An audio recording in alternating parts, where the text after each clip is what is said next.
So, pili lang taan eh. Ayan. The video that I have seen is kind of unusual because it's a video of an American man. At binivideo niya yung tatay niya. His father is a retired man already. Ang edad sa iyahang papa is 91 years old. Unya, naanay Alzheimer's.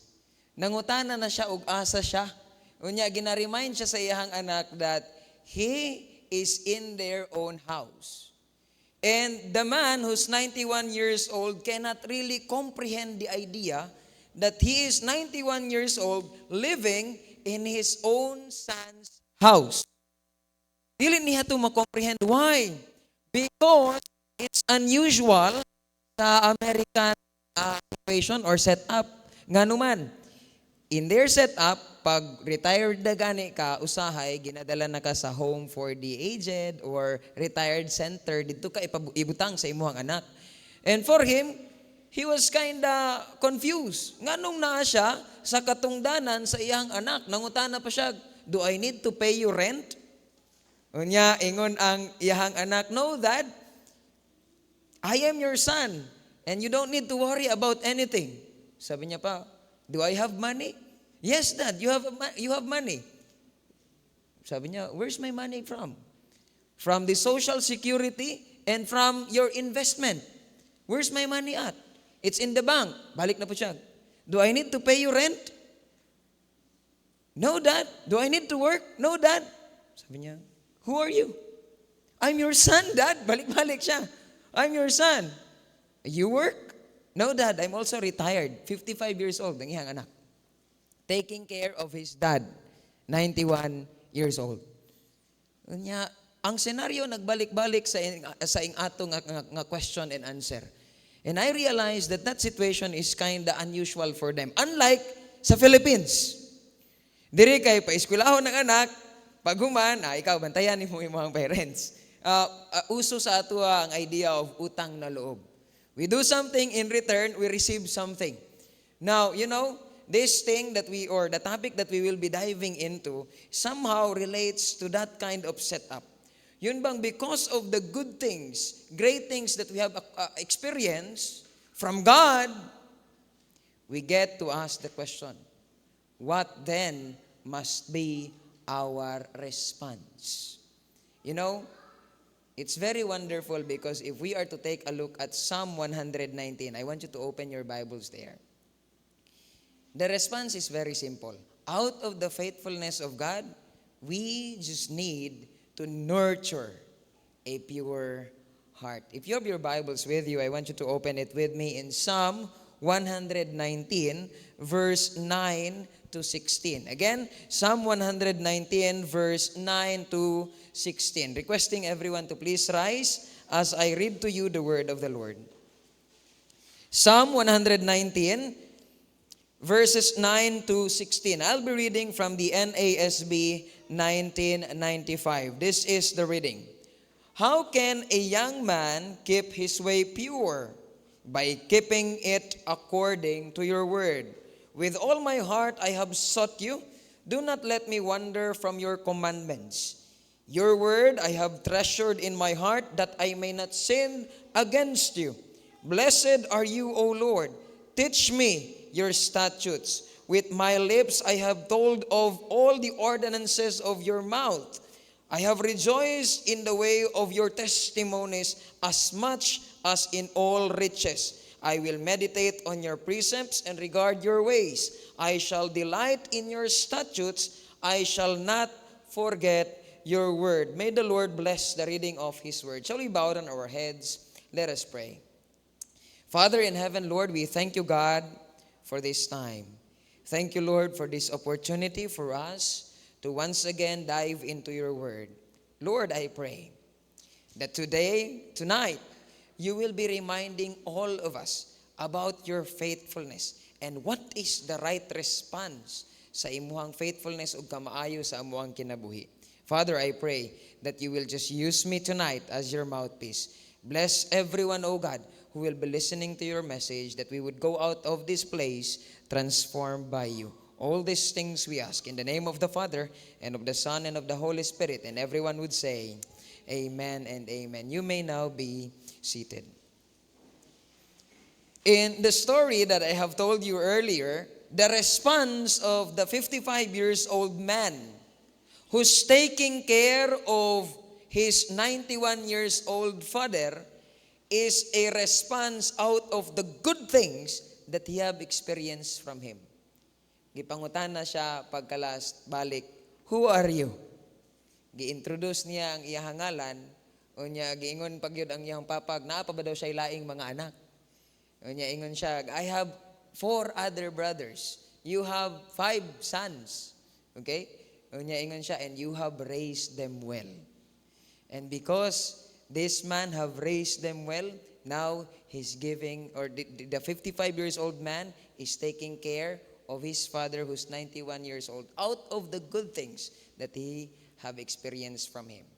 Likewise, in this text that we will be diving into, its context is coming from the idea that the psalmist or one of the psalmists have experienced good and many great things from the Lord. If you are to flip your Bibles backward, tingnan po natin yun. Chapter 118 of the book of Psalm. If aatras po kayo ng konti, yung Psalm 118 verse 1, it tells us this, give thanks to the Lord, for He is good, for His loving kindness is everlasting. Do you believe that the Lord is good? Amen. We believe that, right? Do we believe that the loving kindness of God is everlasting? Amen. Lakasan natin, parang naniniwala rin tayo, no? Do we believe that God is good? Amen. Do we believe that the kindness of God is everlasting? It's not just us who believe that. Hindi lang po tayo. Even the psalmist in Psalm 118 believes that. Why am I saying this? Flip your Bibles medyo sa last chapter ng Psalm 118. Tingnan po ninyo. The same line, the same phrase, the same statement was used by the psalmist to describe God. Lantawan ninyo, Psalm 118 verse 29. Give thanks to the Lord, for He is good. His loving kindness is everlasting. It reveals that Psalm 118 is talking about the goodness of God. Is talking about the kindness of God. Is talking about God. Bakit ko nasabi yan? Well, verse 1, and the last verse, which is verse 29, becomes a bracketing idea. Ano pong meaning nun? Mura na siyang koral. Kinsay na koral sa balay? Wala, may maulaw man mo. Una yung mga koral. Ang koral, it's something, it's like an enclosure, right? E nasa sulod ang inyong balay. Mura ni siya ani. The book of Psalm 118 is like enclosed, na ay koral. Verse 1, and then verse 29. Out of this enclosure, it's talking about the goodness of God. Even in the midst of distress, even in the midst of problem, even in the midst of trying times. Take a look at verse 5, 118 verse 5. Giingon pa gani dira sa psalmist, ingon siya in verse 5, from my distress I called upon the Lord answered me and set me in large places. From the distress of the psalmist, so it's the psalmist is now declaring that God is good, dili lang kay maayo ang gapanghitabo sa iyang kinabuhi. He is declaring that God is good even in the midst of his distress. Why? Because he's acknowledging God as someone who have rescued him. If inyuan ang basahon, maybe when you go home, if you will read Psalm 118, it is always talking about God. What he have done and how this God have remained faithful to the psalmist. So if ato ang lantawon, it's like the psalmist now is trying to tell us that the covenantal relationship of God between men, out of that covenantal relationship, God have always been faithful. Wala gid siya nag-fail. And then we get to ask the question, what then? Unsa dapat ang atuang response sa faithfulness sa Ginoo? Take a look at Psalm 119 now. Psalm 119 begins with the word, how blessed. Take a look at verse 1. How blessed are those whose way is blameless, who walk in the law of the Lord. Verse 2, same line. How blessed. Kaning blessedness diri, out of obeying God, has nothing to do with riches, ha? Masay, nindot diya kayo na. Alam mo, pag nagsimba ka, grabe ang blessing nga imuhang imuhang madawat. And many would think that it's about financial things. Okay? It's about riches. No. The blessedness that is being mentioned by the psalmist here is in relation to being blameless. Ibig sabihin, walking in righteousness in the Lord. Why? Mubalik ta sa canonical context. Psalm 118 have declared the faithfulness of God to His people. It's everlasting. Wala gid siya nagfalter. Ang problema karon kita. Are we faithful to God? Now the psalmist is introducing the idea nga nindot gyud if we will remain faithful to Him. That's why na siya murag context clues nga gihatag. Na siya mga verbal ideas nga gipanggamit dira prior sa ato ang text nga ato ang agian. In verse 1, nagsugod siya og naggamit sa word nga walk. Blessed are those who walk. Pag verse 2, nagamit siya sa word nga observe and seek. Verse 3, ihang gigamit balik ang walk. Verse 5, keep. Verse 6, look upon. Verse 7, learn. Verse 8, keep. What does this tell us? It tells us that blessed really is the man who keeps the statutes or the word of God. Why? Why? Because in relation to our walk, sa atuang pagkakristohanon or walk with God, we become blameless. Maunang, pagsulod nato sa verse 9. Take a look at verse 9. The psalmist have asked this question. If God is faithful, if God is holy, if God is pure, if God is righteous, nangutan na siya, how then or how can a young man keep his way pure? How, kita po mga tao, how can we keep our way pure as well?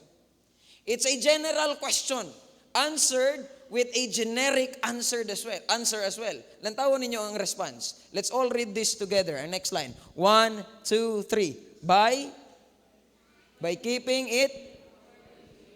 The question is this.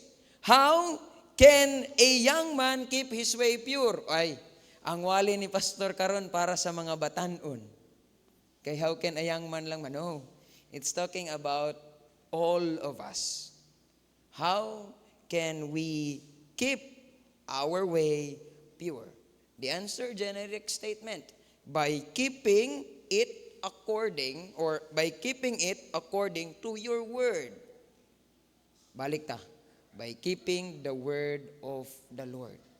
Mangutana na punta balik. Paunsa karon. Paunsa karon. If God is faithful and we ought to walk in purity as well, how then can we specifically do it? Next line. Take a look at verse 10. In verse 10, giisa-isa na sa psalmist diri. And we can categorize this into two.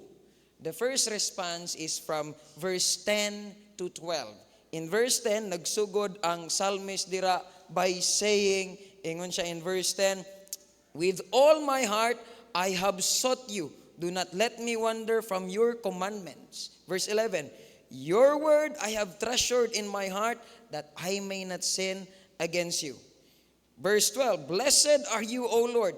Teach me your statutes. Take a look at these bracketing ideas again. Verse 10, with all my heart, I have sought you. Do not let me wander. So there's an idea of searching. More than that, there is an intentional plea for God to intervene. Unsa ang intervention diri? We are asking God to actively work in our life. Alliance man gyud ta. mabantayan nato ni before ang praise and worship team usahay magsugod or before a ministry will begin, nanay prayer leader nga mag-start ang ampo kay Lord, help us, O God, because we cannot do things or we are nothing apart from you. Familiar mo na nga prayer? Apart from you, Lord, we cannot really do anything. No, we are nothing without you, Lord. So here's an acknowledgement that apart from the help of God, wala gyud ta. We cannot really accomplish something that is pleasing to Him. Apart from the Lord, wala ta. We are nothing. Now, the psalmist is telling us the answer. How can we keep our way pure? One, by actively asking as well for God to intervene over our life. Lord, I cannot really overcome this temptation. Ug dili ko na matabangan. Lord, the struggle that I am in, apart from your help, I will not know how to respond to this. Lord, naunsa naman yung kinabuhi aoy? Pero Lord, tabangi ko. Now, the psalmist is telling us that, hey, if you're asking me, how can we keep our way pure? How can we respond faithfully to this faithful God? One, ask Him to help you. Ask Him to intervene over your life. O wala lang nag-undang dito. Christians, Talisayan Alliance Church, I hope nga dili lang ta muundang sa prayer. Lord, lisura gyud ani niya pasayloon, oy. Tabangi ko, Lord, nga kini siya, ako ang mapasaylo. Pagmata, nakita na, fuko na gihapon, kasumbagon gihapon. Wala, taman lang sa ampo, no? Unta, dili lang tataman sa pagpangayo, sa intervention ni Lord, but rather, we too will commit to respond and do it His way. Lantawan ninyo ang next niya nga giingon. Take a look at verse 13. Verse 13, here is a personal declaration to also commit to do what God would want us to do. Take a look at verse 13. With my lips, I have told of all the ordinances of your mouth. Ganina, sa prayer sa psalmist, how can we keep our way pure? By keeping it according to His word. Unya, nagsugod siya, Lord, I am searching you. Lord, do not let me wander. So, the psalmist is asking for God to operate, to work. Now, siya pod. For him to keep his way pure, naapod siya declaration. One declaration is that he's declaring to keep, verse 13, to keep, okay, the ordinances of the Lord, His word. That's a public that is a personal commitment that the psalmist is giving. Take a look at verse 14. Ganina, puro pagpangayo sa Ginoo, Lord, help me. Lord, do not let me wander. Lord, teach me. Karon natudluan na, lantawan ninyo verse 14. I have rejoiced in the way of your testimonies as much as in all riches. What does this tells us? The joy of a believer must be coming from not pleasure of the world, but rather from His word and from His testimonies. Take a look at the next line, verse 15. We have asked God to intervene sa atuang kinabuhi. Lord, teach me. Pero siya po na personal commitment. Take a look at verse 15. I will meditate on your precepts and regard your ways. One of the personal commitment of the psalmist to keep his way pure is for him to meditate on the word of the Lord so that he can keep his precepts. Take a look at verse 16. Personal na po. I shall delight in your statutes. My delight, O God, is for me to follow your law, to follow your instruction. Next line, I shall not forget your word. Nindot ni. Kay human as we are, limtanon man gud daw ta. Ako gani, mao palay pag-abot nako, Unya, inigabot, butang sa susi sa sakyanan, butang ang wallet, sulod lang ko gamay sa kwarto, unya, na-realize na ko, kinahanglan pa na ko mulakaw, inigawas na ko, nalimot na ko, asa ang liabe na ko gibutang. Limtanon yun daw, naturally ang tao. Labaw na, pagabot sa pulong sa Ginoo. Nganong imo man tong gibuhat nga dili man gyud to maayo. Sorry gid. Na-miss gyud na ako tong instruction ni Lord. And sometimes we use that as an excuse. Well, mabalik ta. For us not to depart from His way, for us to keep our way pure, for us to keep nurturing this pure heart of ours, paunsa, we must intentionally ask God for Him to intervene over our lives and to help us with our daily struggles, whatever it may be, and also to personally commit to do His will and His instructions over our life. Why are we doing this again? Why? Because we believe that God is faithful. Amen? You know, yesterday, I celebrated my birthday. And ako ang balikon ang faithfulness ni Lord over my life. Makaingon ko, Lord, wala jud ka nagkulang and you have never failed to show me your faithfulness. I remember when I started and began to take risk, especially with my faith. One time, I am studying at a university. Hapit na ko mo graduate. And then suddenly, nisulod ang calling nako and I told my father, Tay! Di na ko magpadayon og eskwela. Magpastor na ko. Suko kayo siya sa kuha. Because it does not make sense. Graduating na ka in a university, about to have a job, and now you're letting go of that opportunity because you would want to go to a Bible school. It did not make sense. Napa siya igibilin nga istorya. Kanang imuhang Ginoo gyud na ang rason. Imagine that. Magsige lang kag sugod og uno. Kaya ibig sabihin, freshman na po daw ko. Wala gyud kay mahuman ana. Pero wala siya nagundang didto. Ngon siya kanang imuhang Ginoo. Sige lang. Og mahuman gyud ka tinuod ana og tinuod ng imuhang Ginoo, ako mismo ang magdala sa tuang tibuok pamilya dira sa simbahan. Og tinuod man gyud ang ako ang Ginoo. I graduated in Ebenezer and grabe gyud ang blessing ni Lord. He brought me back here at Talisayan Alliance Church where I first ministered. And guess what? Because God is faithful, ug wala gyud siya nagfail. Yan, my father is here. Kaduha mo simba. May ang mama kaninang buntag ni simba. It's a testimony that because of the Lord's faithfulness, and if we will only respond in faithfulness, tinuod gitong sa verse 1 and 2, how blessed is the man. Well, my life is not perfect, and so yours. Walay perpekto diri sa sulod sa simbahan. The measure of maturity, dili pod ang kadugayon sa pagstay nato sa simbahan. Our measure of holiness is not also when we are given the chance to stand up here and speak.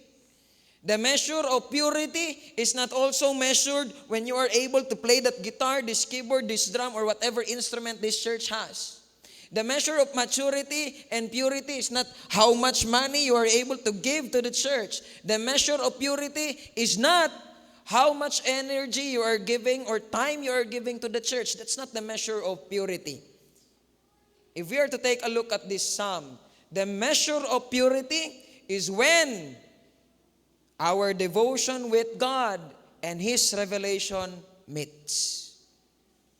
Kung magtagbo ka na, if ato ang lantawon, out of all these things, if we are to take a look at it, Psalm 118 tells us to stay with God in the midst of trouble by displaying a heart of thanksgiving anchored on the Lord's faithfulness. God is faithful, amen? We believe that God is faithful to His covenant, which calls us to keep our way pure as well. Psalm 119, nagsugod siya sa question, how can a man keep his way pure? The answer is simple, by keeping His word. And then He elaborated it by telling us, for us to be able to keep His word, the statutes of God, we need to ask Him to intervene over our life. Beyond that, we need to commit ourselves as well. Maunang Talisayan Alliance Church, if we will ask the question, how to can we keep our way pure? We can keep our way pure if we will ask God to intervene. And upon that intervention, we will act on it as well and commit to follow whatever He's asking us. Church, out of all these things, you know what? Point of the matter here is this. A pure heart manifests when God's revelation and man's devotion to His word meets. When God's revelation and our devotion to Him, magtagbo na siya, you know what? Purity of heart is really real and can really be experienced. Why? Dili lang ta magundang dito sa Lord, tabangi ko, mabuhat na ko ni. Dili lang. When revelation will be given through His word, we will also begin to, Lord, I will do this. And this will be my commitment to you. God is faithful. God is holy. He is blameless. We are not. We are unrighteous people. But out of the faithfulness of God, we would want to nurture a pure heart as well. Amen ba? I do not know what are your battles. I do not know what are your daily struggles in life. I do not know the temptations that you would want to overcome. I do not know what are the sins that you would want to get rid of. Wala ko kabaluan na. But one thing I know, God is faithful and He will never fail. If we will only keep His precepts, if we will only ask Him to intervene over our life, if we will also personally commit to do and fulfill whatever statutes He's asking us to do, we will really be able to nurture this pure heart. This pure heart will manifest when God's revelation and man's devotion to His word meets. I hope that it will be real to all of us. Our devotion to Him and God's revelation will be evident in our actions. To God be the highest praise. Good evening, everyone.